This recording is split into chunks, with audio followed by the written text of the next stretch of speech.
در ناحیه فرخور اوید به شرح محتوای پیام اثرگذار صلح و وحدت ملی پیشوای ملت پرزیدنت جمهوری تاجیکستان محترم امامعلی رحمان با مجلس عالی جمهوری تاجیکستان که روز 22 دکبر ارائه گشت دوره 25 سال استقلالیت دولتی جمهوری تاجیکستان را جانباز کرده سمت‌های اساسی سیاست داخلی و خارجی مملکت را برای سال‌های آینده معین نمود.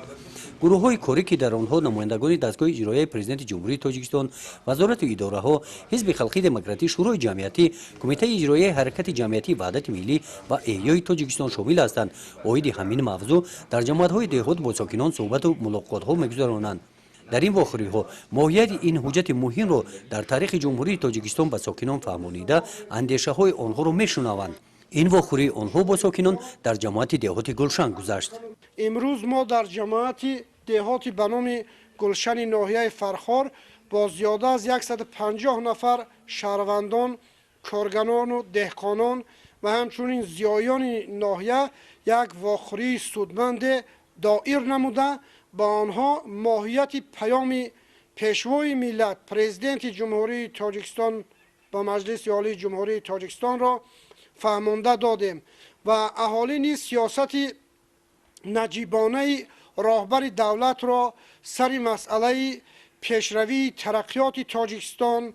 شکوفایی تاجیکستان با یک شکوهمندی و افتخار بلند شنید و همچنین به سوالهای سرشمار خود جواب داد. در دهات گذرانیدن چنین واخوری‌ها نسبت به شهر فکر میکنم که منفیت زیادتر را خواهند داشت، زیرا که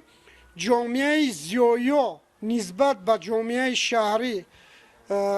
کمتر قشاقتر است، کمتر هست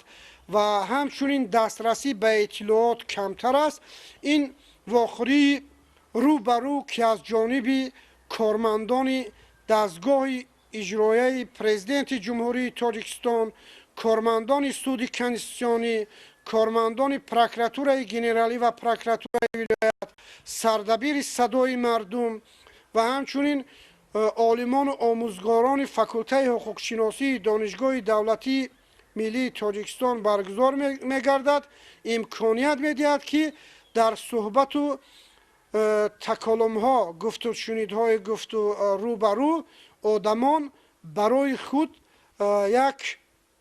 اندیشه سازنده را گیرند و برای تعلیم و تربیت حقوقی آنها نیز این واخوری‌ها نقشی ماندگار را از خود به جای خواهند گذاشت.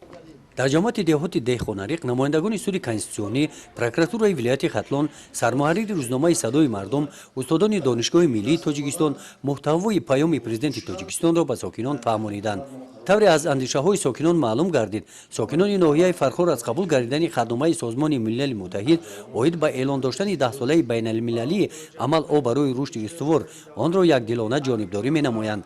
وابسته به این با مقصد برطرف نمودن مشکلات ساحه کشاورزی از جمله خدمترسانی آب پالیزی سال 2017 را در ناحیه فرخور سال بهسازی خدمترسانی آب پالیزی به کشاورزان اعلان نمودند. گزارش خواجه نظریف خدای نظر ظهورов از ناحیه فرخور برای برنامه اطلاعاتی نوید.